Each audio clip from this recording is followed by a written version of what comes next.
feeling kind of tired, especially with this bright light. Seeing as I'm the sunglasses guy, I should have come shaded up, but wasn't properly warned. I am often tired, but I don't really know if it's because I'm tired because I'm doing too much or because I'm tired that I feel like I don't do enough. It's like this constant rat race of, where's the finish line, right? I think a lot of people know where their finish lines are, and I've never been able to draw that line to successfully jump over it. So I don't know if the fatigue is actually fatigue or fake fatigue, kind of masking itself as, moving goalposts, if that makes sense.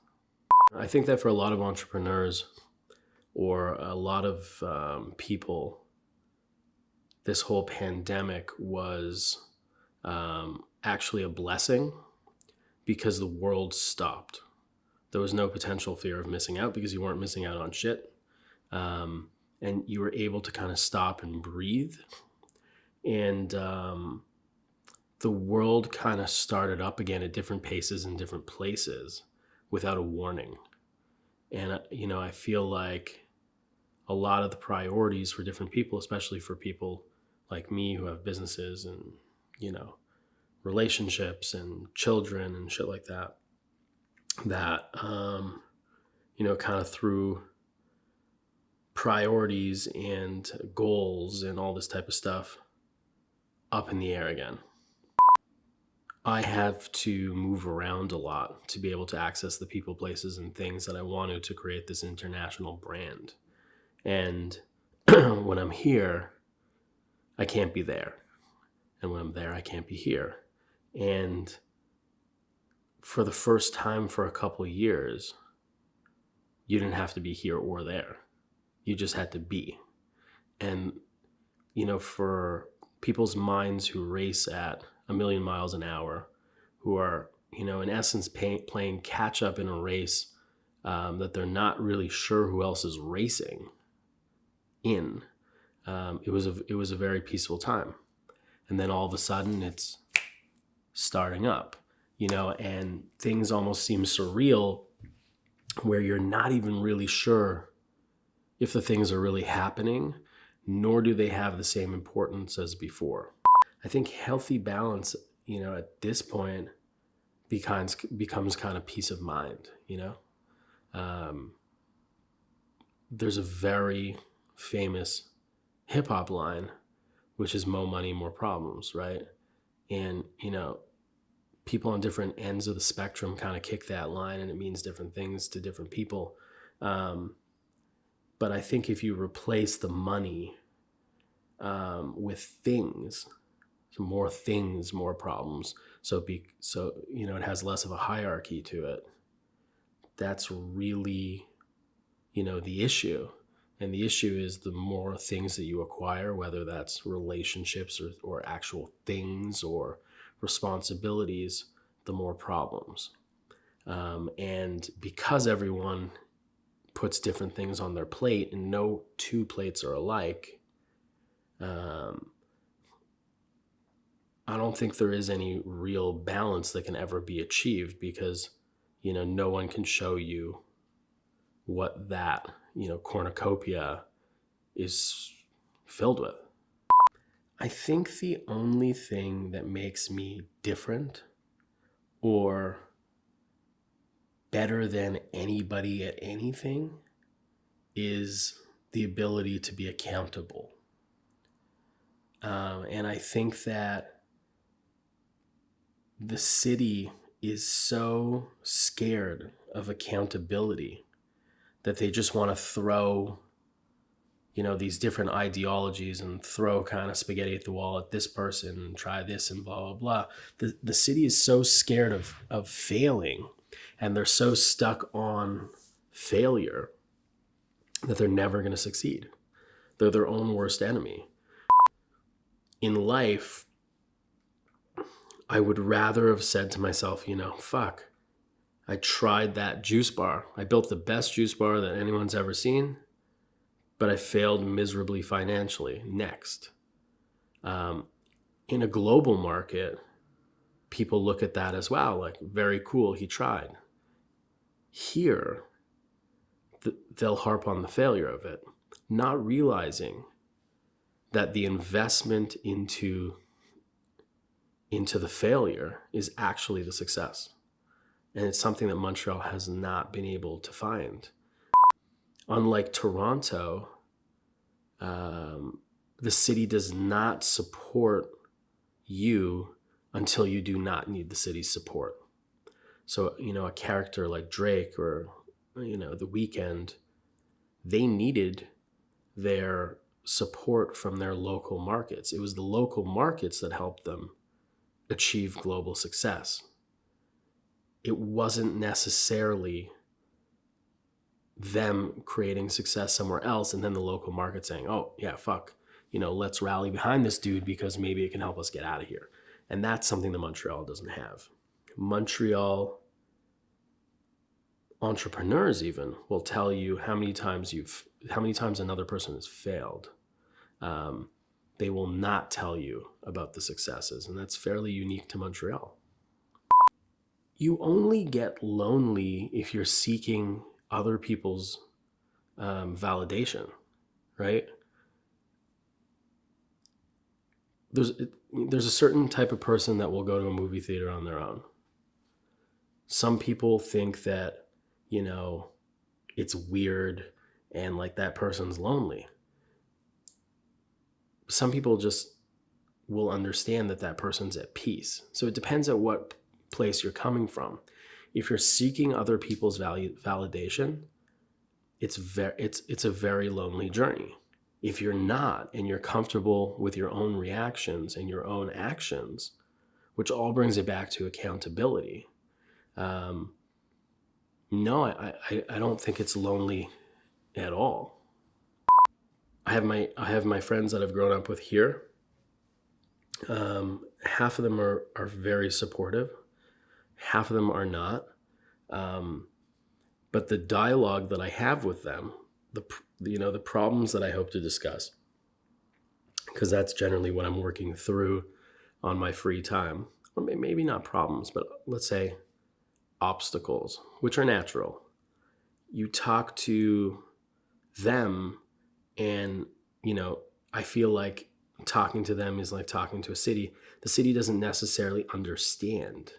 So the city has a perception of, your own heartaches or your own hurdles, and it comes off as pretentious. But it's not pretentious because you just don't share the same struggles. I have these conversations with my friends that I've acquired through, work or like-minded industry type things or goals everywhere else. And it's regular dinner banter.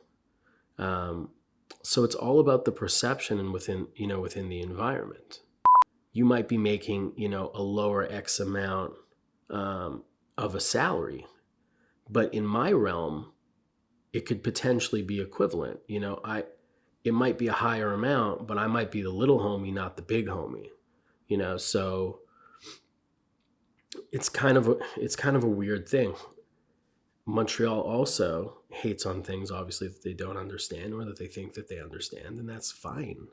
But while people spend all this time, trying to like put a box or put a cup on someone and be like, I got them. I know what they're doing.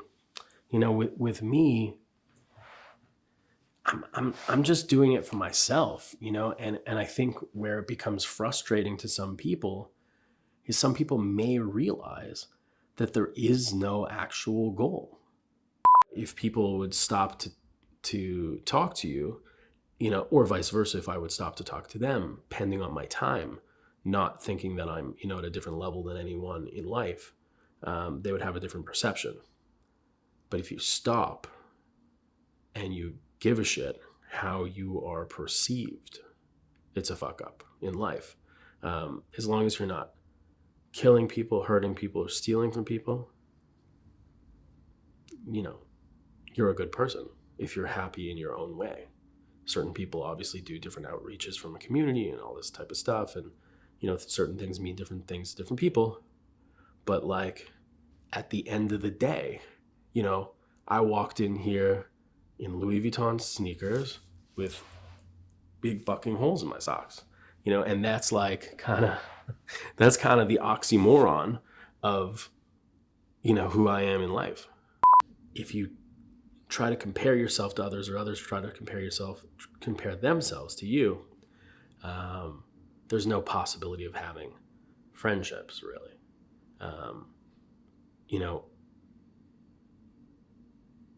When you develop friends that are in other places that are not places where you grew up, you have to rally around a common interest or a common goal or something, because there would be nothing that would drive you to them if there wasn't. So generally, newer friendships that are acquired abroad have more of a match than the friendships that you might have had when you were growing up. My friends that are abroad, we all have a similar common thread in us. My friends here do not. And there's nothing wrong with that. It's just, it's a different way of being. Not everyone here has a hustle and bustle to them. People that I choose to, be friends with other places do, and that's generally the common thread. So it's a little bit easier to share your daily hurdles with them than it is somewhere else. Because the hurdles that you might share, or I might share with my friends that are here, they understand them, but I don't know that they would necessarily sympathize with them, because they're not the same things that they go through every day. I think that people should feel comfortable enough to call on other people to help better themselves, knowing that one day they might be called on to do the same for someone else. I don't think there's anything wrong with that. I think that's how people get ahead. And I think that it becomes almost a more stubborn mentality to not, How are people supposed to get places if they don't ask their friends or their acquaintances? Some people do things purely out of the goodness of their heart, and that's great. Some people will have certain intentions that hopefully one day it'll be reciprocated. But at the end of the day, I think that a problem here is that people are afraid to ask. Fatherhood and entrepreneurship is my favorite thing. I grew up with very rich friends and very poor friends. And I can only name one or two friends that I grew up with that were very rich that have gone on to better their family, entity, wealth, company, whatever you call it. You look at my very poor friends, and they were very successful for the most part. The difference was entitlement. I have two kids. I have an 11-year-old Cash, who's quite a bit softer than I am. And I have a 6-year-old Bowie, my daughter, who is, she'll cut you at the throat. She's much more like I am. And they are, in a mediocre to, or medium to higher end, community of people where we've chosen to put them into school up until this year. And to make sure that they understand and that they are their own people, we have, a couple rules. One, which I tell them every day, you will never own vintage frames. I might have money, but you don't.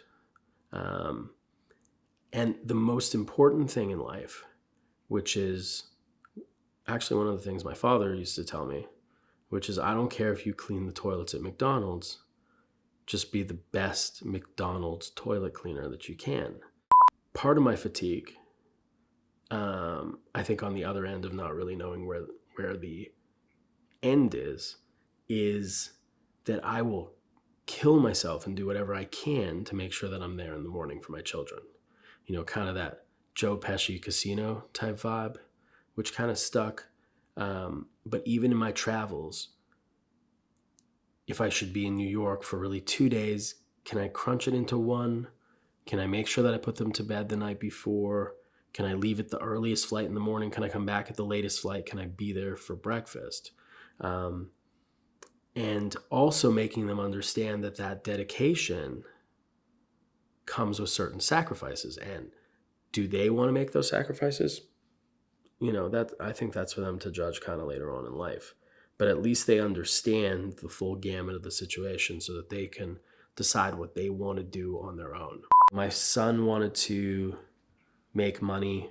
I gave him the opportunity to design his frame. He designed his frame. We marketed it. We put it to market together. A certain amount of proceeds went to him. My daughter wanted to do the same. She's a little bit younger. We did a campaign together. So I try to involve them in everything so that they can understand what mental reward is. And that sometimes it does come with, monetary reward. But the balance of being an entrepreneur and being a father is hard, but has a lot of similarities. Because the same way that nobody hands you a book on entrepreneurship, nobody hands you a book on trying to be a father. And the same types of bumps that you will get building a business and maintaining a business, you will get building children and maintaining them.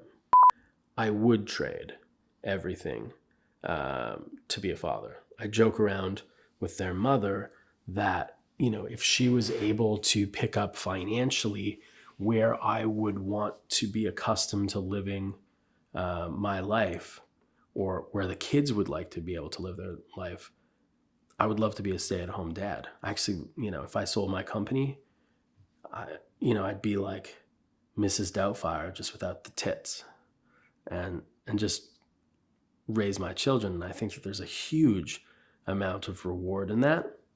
And unlike, not knowing where the goal is and where I want my company to go or my everyday notions, I know what the goal is for the children. So it's kind of nice. But I love it. Those little fuckers. But it all goes back to how someone learns. Do you learn by winning or losing?